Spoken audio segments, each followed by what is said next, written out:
Hello, welcome back after your break. We are going to continue in chapter 13 and let's just review for a second. 13.1, we talked about exponential growth. 13.2, we talked about exponential decay. So now we're going to talk about exponential growth and decay where our base is E.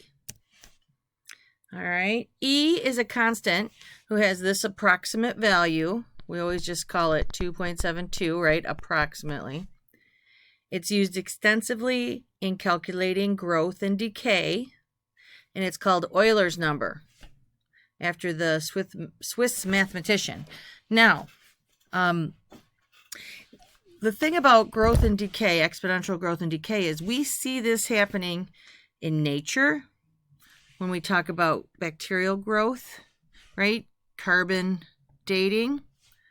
And we see it in our financial institutions, investments, and so on.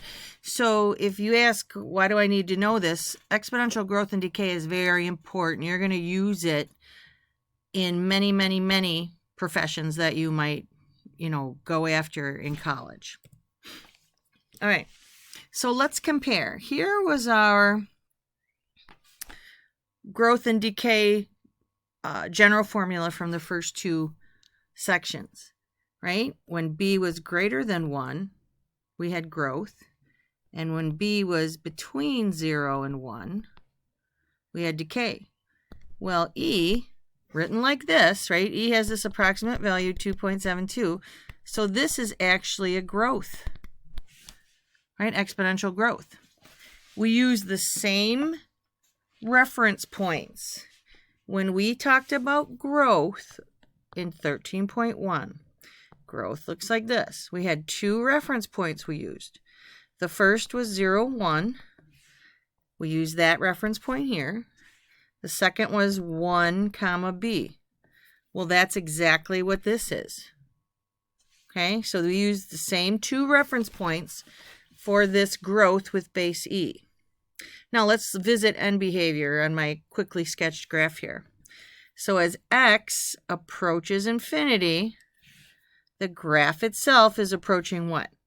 Infinity. And as x approaches negative infinity, the graph's approaching 0, isn't it?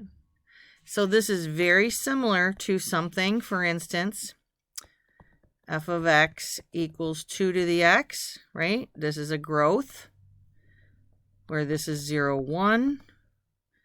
This is 1, 2, right? And same end behaviors. As x approaches infinity, the graph y approaches infinity. As x approaches negative infinity, the graph approaches 0. So there are very, very, very many similarities. All right, using these 2 points we talked about, we have the same transformations that we had with sections, this would be section 13.1, right? Changes up when we go to decay, but right now we're talking about growth. So this first reference point in the parent can be changed to this when we accurately identify A, H, and K, right? Our second reference point gets transformed to this. Our asymptote, which was y equals 0 with the parent, is y equals k. This is what we learned in 13.1. We just have a different base. All right, so this says, given a function of this form, identify the reference points and use them to draw the graph. So I'm going to put up the parent reference points for a second. Whoops. Right, and then 1, E. And they transform to,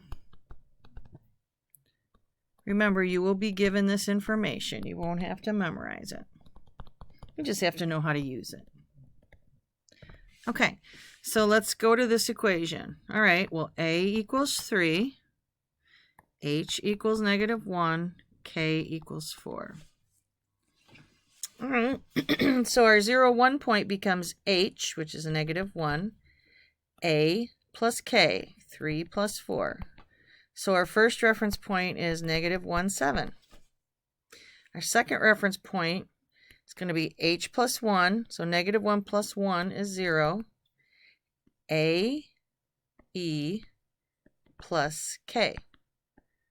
All right, well, because we want to use the exact, we're not putting this in our calculator, it's going to be 3E plus 4. Now, graphing it, we'll have to get an approximate, value.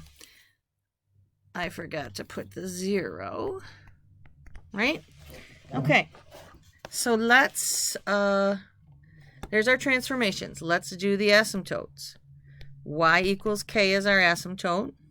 In this case, y equals 4. There's our horizontal asymptote. All right, let's graph it using our reference points. Okay, I am going to, just for calculating or graphing purposes, calculate what 3e plus 4 is. There is a button on your calculator along the right-hand side, which is E. So 3e plus 4 is about 12.15. Okay, so when I graph this, h is negative 1. Negative 1, 7. Okay, my second reference point is 0, 12.5, or 12.15, 8, 9, 10, 11, 12. So something like this. My asymptote is y equals 4, 1, 2, 3, right? There's my asymptote. So I can graph this like this. Now, what is our domain? Right? This y equals 4 is crucial to our domain, isn't it? It's everything above that. So 4 not including up to infinity. Oh, I'm sorry. That's range. I was doing range. What do we know about domain, folks, for every single exponential function? It's all real numbers, right? It's negative infinity to positive infinity. So there's our domain, right? Our range, on the other hand, was the 4 to infinity. Okay, so do you see? We did a series of things here. We identified the two reference points based on A, H, and K. We figured out the domain and range. We graphed it. And I'm just checking. Yep. Right. We have to actually calculate this to be able to graph it. But we leave it in this form right here, guys, because that is the exact form. Right? You leave it in that form. Let's try another one. Okay, we're going to do the same things. So first I have to identify A equals negative 0.5. H equals 2, K equals negative 1. So let's put our reference points. 0, 1 changes to, H, A plus K, right? And then 0E changes to H plus 1, AE plus K.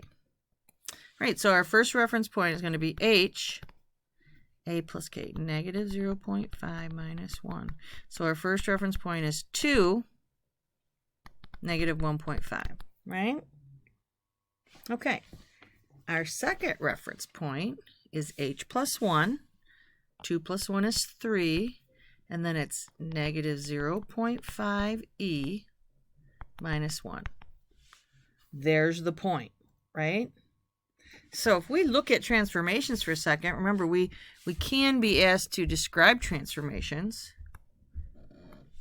This is a reflection over the x-axis and a vertical shrink of 1/2. H equals 2 means this thing has moved 2 units to the right. K of negative 1 means this thing has moved 1 unit down. So this would be reflection over the x, right? And a vertical shrink of 1/2. I need a new tip on my stylus. All right, so this thing is reflected, isn't it? So let's graph it and see what it looks like, roughly, right? So my first point is 2. negative 1.5. So that's about here, isn't it? Now my third point is 3, but I need to figure out what this is so I can graph it. So I'm going to go 0.5e, sorry, negative 0.5e minus 1, and this is about approximately negative 2.36, let's say. So this would be negative 2.6. That's here. Now what's our asymptote? Our asymptote is k. So since k is negative 1, our asymptote is negative 1. So I draw that in here. And now I can graph this thing. It looks like that. Okay, so domain of any function is, any exponential, is all real numbers.